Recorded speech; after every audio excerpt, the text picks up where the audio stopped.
Welcome to writingalong.com. Today's episode is about your first draft. Firstly, your first draft is already great. It's probably gold, and you are doubting it. You are reading it over, and its thoughts are racing through your mind. All right, this critic in you is just not letting you. It's not giving you a second to rest. Okay, you're doubting it every single second, every single line you're rereading. It just it's garbage to you, right? You don't like it. You don't like what it even represents or what it looks like right now. And guess what? What if I just told you right now it's probably good? It's probably great. It's exceptional already. Oh, how would that come to you? Probably there's two people. Well, there's not just two people, but there's plenty of responses, and most of them are going to fall into one of these camps, okay? Either you don't believe me, someone on the internet talking to you, or you're kind of thinking, well, that would be nice. Maybe it is good. And if you're thinking either way, trust me, you're falling into the same camp, okay? You've got a first draft that you're doubtful about, and you got a draft to begin with, okay? Give yourself some understanding, give yourself some appreciation, and don't take that lightly. That's not a small accomplishment if you've already got something to work with. Most people spend all their time talking about doing something or simply thinking about how great it would be to even try. Yet here you are with something completed. Who cares if it's bad? Inherently, you're already ahead of the game. Inherently, you've already kind of skipped over a ton of people who are supposedly writers. This goes for screenwriters, movie writers, novel writers, anything. You may be writing a memoir, all that stuff. It's all the same. You're part of an exclusive club that finished something. Congrats. Legitimately, correct. Congrats to you. And with that, don't be so hard on yourself. If you are right now, you probably haven't realized that you've already accomplished something. And from that, it kind of speaks a lot about you. It says a lot about the kind of person you are, which is someone who sets their mind to something and someone who gets it done. And with that comes a certain element of virtue that most likely is already shining through your lines, it's shining through your dialogue, it's shining through your words, and you're not going to go through this process of turning dirt to gold. A little bit of understanding there. You're not turning nothing into gold. If anything, you're kind of taking what you've got and working from it, working through it, trying to find what in it is good and why is it good. It doesn't mean the entire thing is just a bombshell draft, right? It's just the best thing the world has ever seen. Oh, it's this genius work that it would grace anybody's eyes to read. That kind of thinking's not going to get you very far. And if you're seeking that, you're seeking a city of gold. There is a tale of the city of gold, right? People sought out to go and look for it. And guess what they found? Nothing. They never found it. Westward Expansion can tell you about that. If I don't have any American viewers, all right, a lot of people don't know this stuff. You'd be surprised.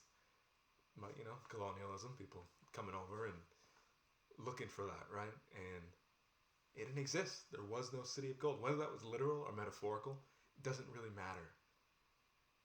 Same thing for your writing. You're not going to find this city of gold. You're not going to find this draft of perfection.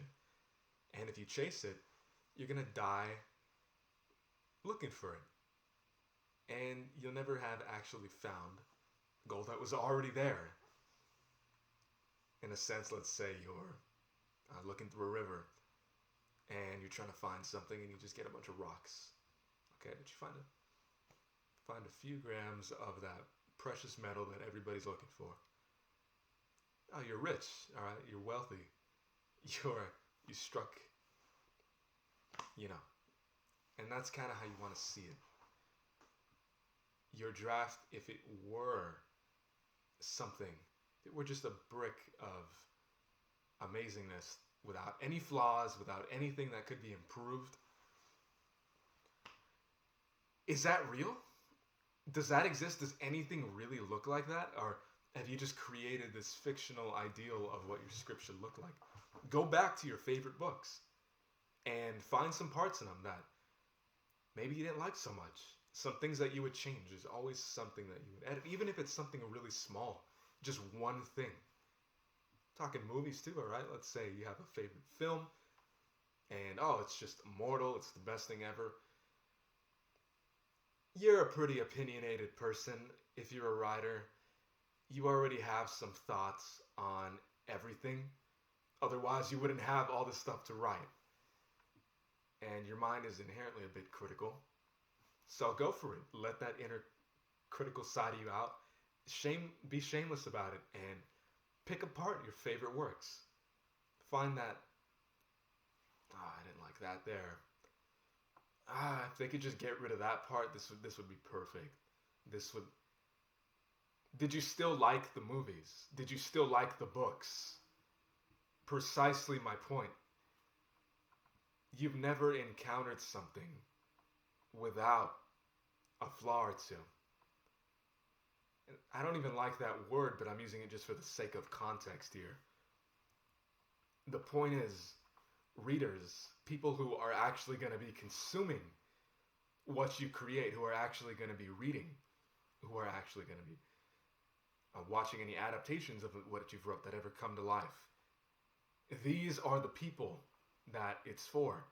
And they're going to, for you, all those experiences that you've had, all right, witnessing some of the greatest literary works or a series you liked, you overlooked what wasn't so great. You just were not conscious of it, but it just kind of was irrelevant.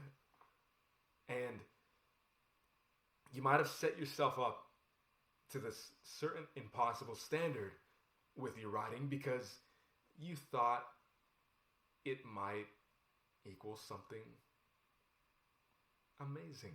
Something that would just blow your mind, blow everyone's mind. But no one produces anything like that. If you did, it would seem fake. It would seem artificial. It would seem not human. I don't know. I don't keep up with a lot of the artistic world because it's just a massive waste of time.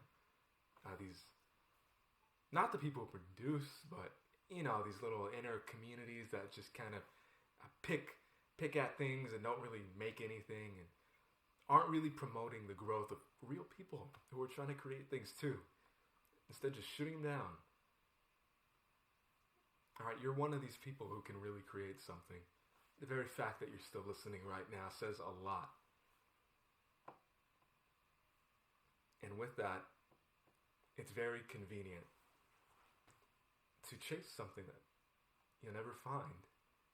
Because at the end of the day, you'll never actually have to write anything if you think you can't even do it. You could tell everybody your entire life, I'm on this writer's journey. I'm trying to get this novel out. I'm trying to get this book. I'm trying to get this script. And that's who you are. You're limiting yourself, essentially.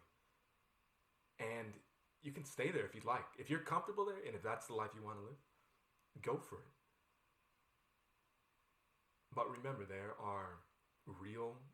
a real audience out there. People ready for your work. Who want to receive it, see it. Some people won't like it. Some people will have their critical opinions, especially the bigger your audience gets. And with that, just keep in mind, okay, on this point that I was saying, little circles, it's in every field, right? But especially in writing, you know what I'm talking about. We don't have to antagonize them, but we can be aware of it. There's a word thrown around. I've avoided it and I've heard it. Derivative, right? Everything is a fill in the blank of people say something before it. Not just that. Everything is a derivative of human beings. Everything is a derivative of yourself, of the people who came before you, of the species you're living within right now. And with that comes the habits, comes the patterns, comes the expectations of familiarity with those patterns and habits. If you're expressing them through your writing, if there are some imperfections here, if there are some things that you would look back on and be like, oh, I'd change that, or I don't know about that, but for the most part, I like this. This is kind of good. This is kind of bad.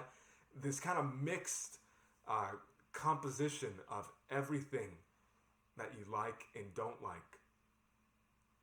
Almost a contradiction, impossible, paradox, oxymoron, all of this stuff is what people are seeking already because it's what they see in themselves. It's the people they are. It's the person you are.